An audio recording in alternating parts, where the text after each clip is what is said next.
नमस्कार, आप देख रहे हैं ऑल इंडिया मीडिया प्रभारी RN तिवारी के तत्वाधान में सच सबके सामने प्रस्तुत है आज की टॉप खबरों की झलक। सुप्रीम कोर्ट ने कहा पत्नी को तलाक दे सकते हैं पर बच्चों को नहीं। वतन वापसी के लिए फ्लाइट का इंतजार, अफगानिस्तान में फंसे हैं 2 लोग। बस्ती की बेटी गोंडा में मौत, दहेज हत्याकांड का हुआ खुलासा।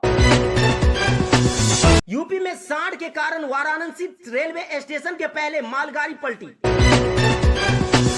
बिहार पंचायत मुखिया चुनाव के लिए तारीखों का ऐलान, 11 चरणों में होगी वोटिंग। अब खबरें विस्तार से।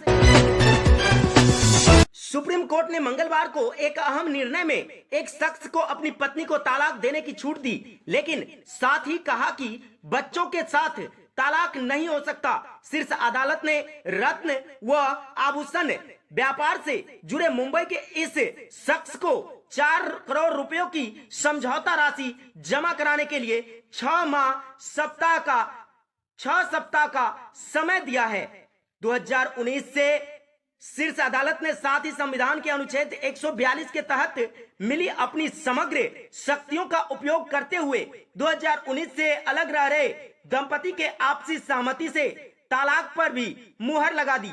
इससे पहले जस्टिस डीवाई चंद्रचूड़ और जस्टिस MR शाह की पीठ से सुनवाई के दौरान पति के वकील ने कोरोना महामारी से व्यापार में नुकसान का हवाला देकर समझौता राशि देने के लिए कुछ और समय मांगा, लेकिन पीठ ने कहा आपने खुद समझौते में सहमति दी है कि अदालत तलाक की डिग्री वाले दिन आप 4 करोड़ रुपयों का भुगतान करेंगे। अब यह वित्तीय बाधा का तर्क देना सही नहीं होगा। समझौता 2019 में हुआ था और उस समय महामारी नहीं थी। पीठ ने कहा आप अपनी पत्नी को तलाक दे सकते हैं, लेकिन अपने बच्चों से तलाक नहीं ले सकते हैं, क्योंकि आपने उन्हें जन्म दिया है। आपको उनकी देखभाल ही करनी होगी। आपको अपनी पत्नी को समझौता राशि देनी ही होगी ताकि वह अपनी और नाबालिग बच्चों का पालन कर सके। महाराजगंज श्याम देउरवा क्षेत्र के 2 लोग अफगानिस्तान में फंसे हैं। तालिबान के कब्जे के बाद वहां के हालत के बारे में सुनकर स्वजन पहले ही परेशान थे।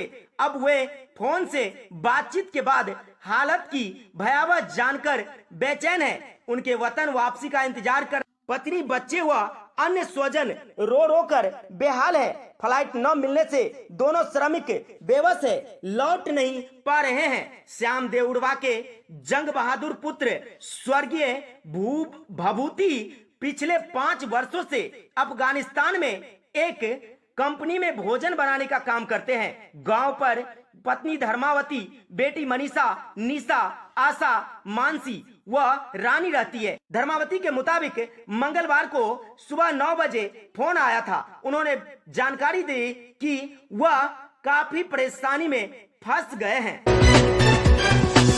बस्ती की बेटी गोंडा में सोमवार की रात दहेज की बलि वेदी पर चढ़ गई। उसके पिता की तहरीर पर पुलिस ने पति, सास व ससुर के विरुद्ध दहेज हत्या की धारा में मुकदमा दर्ज किया है। सब पोस्टमार्टम के लिए भेज दिया गया है। पड़ोसी जिला गोंडा के कोड़ारे थाना अंतर्गत बिछियारार गांव में मंगलवार को एक नवविवाहिता की संदिग्ध हालत में मौत हो गई। घटना की सूचना किसी ने मृतका के पिता ध्रुव सिंह निवासी अभयपुरा थाना कप्तानगंज को दी। मौके पर पहुंचे मृतका के पिता ने बताया कि लगभग 2.5 वर्ष पहले उन्होंने अपनी बेटी गोल्डी सिंह 28 वर्ष की शादी विनय कुमार सिंह पुत्र राम सिंह निवासी बिछियाडार थाना खोसाड़े के साथ की थी। दोनों की 15 माह की बेटी भी है। उनकी बेटी गोल्डी ने फोन पर बताया कि ससुराली दहेज के लिए प्रताड़ित कर रहे हैं, ऐसा लगता है कि मार डालेंगे। ध्रुव सिंह ने आरोप लगाया कि सोमवार की रात पति विनय सिंह, ससुर राम सिंह व सास सुधा सिंह ने उनकी बेटी की हत्या कर दी। वाराणसी कैंट से प्रयागराज की ओर जा रही मालगाड़ी की 5 बोगियां बनारस रेलवे स्टेशन के ठीक पहले मंगलवार रात 9:30 बजे पलट गई। हादसे के वक्त मालगाड़ी की रफ्तार इतनी तेज थी कि इंजन के बाद की आधा दर्जन बोगियों के परखच्चे उड़ गए। पलटने से पहले मालगाड़ी और ट्रक के बीच आग की लपेटें उड़ती दिखाई दी। आबादी के बीच बड़ा हादसा टल गया। उधर सूचना मिलते ही डीआरएम सहित अन्य रेल अफसर मौके पर पहुंच लाइन क्लियर कराने में जुट गए। अब लाइन पर हादसा होने से बनारस स्टेशन आने वाली ट्रेनों का कैंट स्टेशन और सिटी स्टेशन पर शॉर्ट टर्मिनेट किया गया है। ट्रेन अप बीएनसीएन वाराणसी होते हुए अप लाइन से प्रयागराज की तरफ जा रही थी। बिहार पंचायत चुनाव का ऐलान कर दिया गया है। कुल 11 चरणों में चुनाव संपन्न कराए जाएंगे।